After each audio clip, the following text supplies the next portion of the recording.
Steve, you are a self-described train geek. Why is that?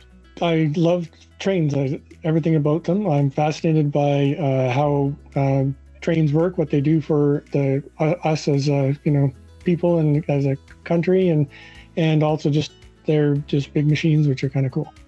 How many photos of trains do you think you've taken over the years? Over 100,000, I would say. Oh my gosh, 100,000. Yeah, I've been taking pictures of trains for about 26 years now, so they're quite a library now. 100,000 photos. Do you have a favorite? The one that comes to mind right away is I was in Mortlach, Saskatchewan, a small town west of Moose Jaw, where there was a grain elevator there, and it had recently rained, so there was a large pond. So I kind of positioned myself so that the grain elevator is reflected in the pond, and then I waited for the train to show up. And so when the train showed up and I took the picture, it all just kind of came together just perfectly, and it's one of my favorite photos.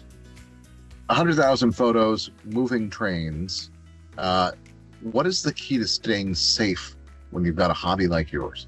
Well, the obvious thing is to stay off the tracks. The trains are unforgiving. They are often quieter than you think they are. You have to stay at a safe distance. You have to respect the no trespassing signs, and you have to be aware of train movements. Train can come from any direction at any time. You know, especially if you have more than one track, you have to be aware of that as well. What is your message to other hobby photographers out there, or people who like to take selfies, or professional photographers who are asked to take wedding photos or group photos of someone by a track? What would your advice to those folks be? It's not worth the risk to take a risky photo. Don't walk out on a train bridge or stand in the middle of a train tracks to take a picture, because it's not worth the risk. You don't want your special day to be a bad memory.